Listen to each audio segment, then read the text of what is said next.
आप सभी को जय श्री श्याम। कैसे हैं आप सब? उम्मीद करते हैं सब अच्छे होंगे। प्रेमियों, आज की इस वीडियो में हम बात करेंगे कि हमें घर पर बाबा श्याम की कौन सी फोटो लेकर आनी चाहिए, कौन सी नहीं लेकर आनी चाहिए। अब मैं यहाँ अपने सिर्फ विचार आप लोगों के सामने रख रहा हूँ, क्योंकि यह वीडियो बाबा हनुमान के आदेशानुसार बनाई गई है। हमने आप लोगों के सवाल लेकर बाबा हनुमान से अरदास लगाई थी कि हमें बताइए इस बारे में। तब बाबा हनुमान के दूत महाराज की तरफ से उनके जो आदेश आए हैं, हम वही बात आप लोगों को बताने जा रहे हैं। कुछ भी बोलने से पहले, लिखने से पहले, कुछ भी करने से पहले एक बार इस वीडियो को पूरा जरूर सुन लेना। उसके बाद आप अपनी राय नीचे कमेंट बॉक्स में दे सकते हैं। जैसे हम आज़ाद भारत के आज़ाद नागरिक हैं, हमें कुछ भी ठीक ठाक तरीके से करने का हक है। तो मैं सिर्फ अपने विचार आपके सामने रख रहा हूँ। मानना ना मानना आपकी जिम्मेदारी है। आपका आगे का मन हो तो मान लेना, और यहाँ से भी अगर मन उब चुका है तो वीडियो छोड़कर जा सकते हो। जैसे कि कौन सी दो प्रकार की तस्वीरें होती है। एक जो श्री विग्रह होता है, जैसी फोटो मंदिर में होती है, मंदिर में जो श्री विग्रह होता है, एक होता है वैसा फोटो। एक होता है जिसको हम कहीं भी उठाकर रख सकते हैं, दीवार पर भी टांग सकते हैं, कहीं चिपका सकते हैं। ये दो प्रकार की फोटो होती है।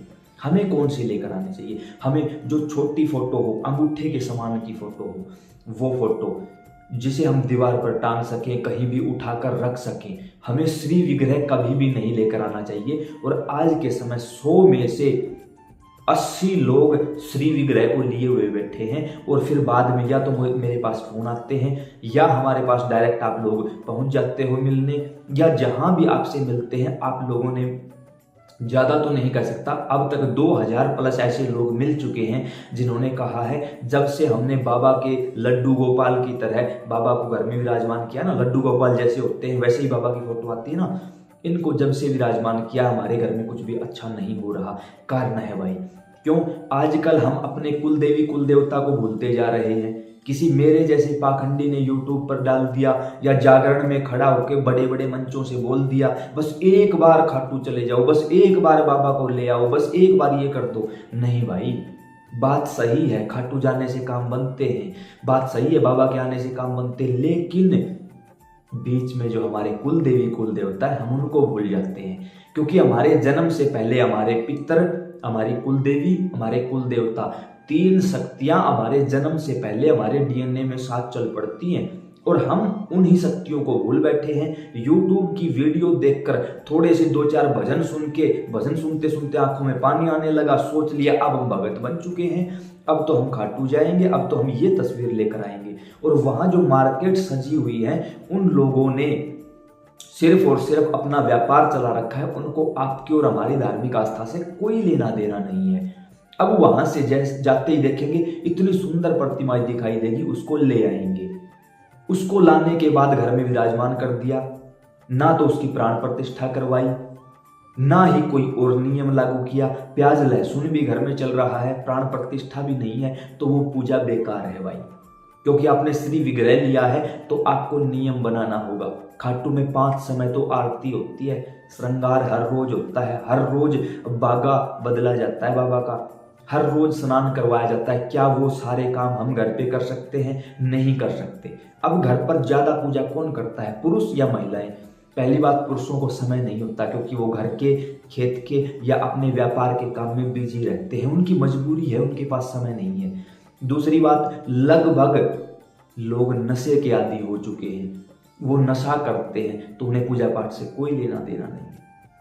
तो ज्यादातर घर पे कौन सेवा करती है? हमारी माता बहनें।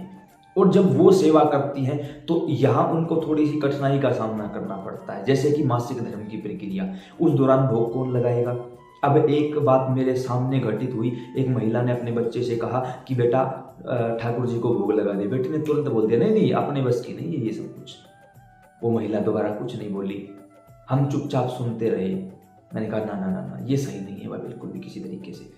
अब कुछ जैसे कोई किसी का जैसे बच्चा पैदा हो जाता है, या किसी की मृत्यु हो जाती है, सूतक पातक लग जाता है, उनमें भगवान को भोग कैसे लगेगा? क्या अब 10-12 दिन ठाकुर जी भूखे रहेंगे? ना भाई, अब एक महिला उत्तर प्रदेश से हमारे पास चल के आई। उन्होंने कहा कि हमारे यहाँ ये नियम है, अगर किसी की मृत्यु हो जाए तो 1 साल तक पूजा पाठ नहीं होता। भाई सबसे पहले तो ये नियम ही गलत है। 1 साल तक पूजा पाठ नहीं होगा, अगला साल लगेगा तब तक कोई ना कोई और चल पड़ेगा, ये तो फिर कभी पूजा पाठ नहीं होगी। नहीं, बिल्कुल गलत नियम है ये। उसने कहा कि अब मैं भोग कैसे लगाऊं, आप बताइए क्या जवाब दूं।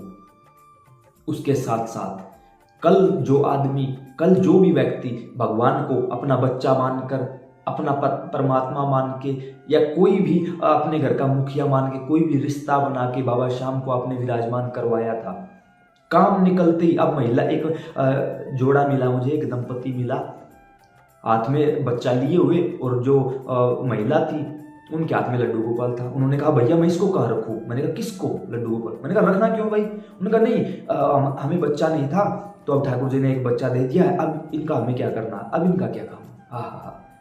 आप लोग बताइए, समझदार हैं, नीचे कमेंट करके बताइए मुझे कि मैं उस महिला को क्या जवाब दूं। एकादशी की रात्रि को मैंने देखा पीपल के नीचे 4 बाबा श्याम की मूर्तियां रखी हुई हैं, कोई छोड़ के गया है।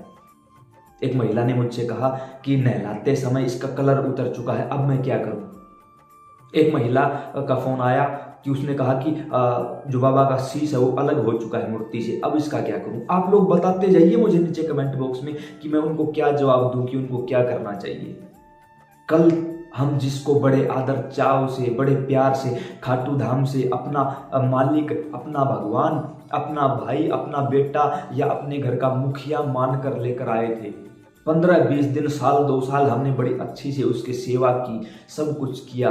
एक दिन अचानक कलर फेड हुआ, उठा के बाहर फेंक दिया, पेड़ के नीचे, मंदिरों में, किसी नाले में बहा दिया, किसी गंदगी में फेंक दिया, किसी कूड़ेदान में फेंक दिया, खेतों में पड़ा है या बच्चों के पास खेलने की वस्तु बन के रह गई है।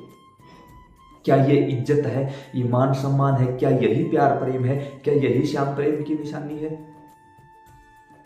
100 में से 80 लोग यही गलती कर रहे हैं और इसके कारण उनके घरों की सुख शांति खत्म होती जा रही है। क्यों? उन्होंने अपने कुल देवी कुल देवता से इजाजत नहीं ली बाबा श्याम। अब मेरे तो बाबा श्याम कुल देवता हैं, तो मैं तो पूजा करूं ना करूं वो मेरा काम है, कोई अड़चन नहीं होगी क्योंकि वो मेरे कुल देवता हैं। लेकिन जिन लोगों के कुल देवता कोई और हैं और उन्होंने बाबा श्याम की श्री विग्रह को विराजमान कर दिया, उसके घर में परेशानी होती है। क्यों? कुल देवी कुल देवता नाराज हो जाते हैं। अब हो सकता है आप लोग ये बोलो भगवान एक होता है, भगवान एक है, लेकिन आपके माँ बाप रहेंगे भाई। मेरे माँ बाप आपके माँ बाप कैसे हो जाएंगे ये बताइए मुझे। और माँ बाप का अपने बच्चों पर विशेष स्नेह होता है।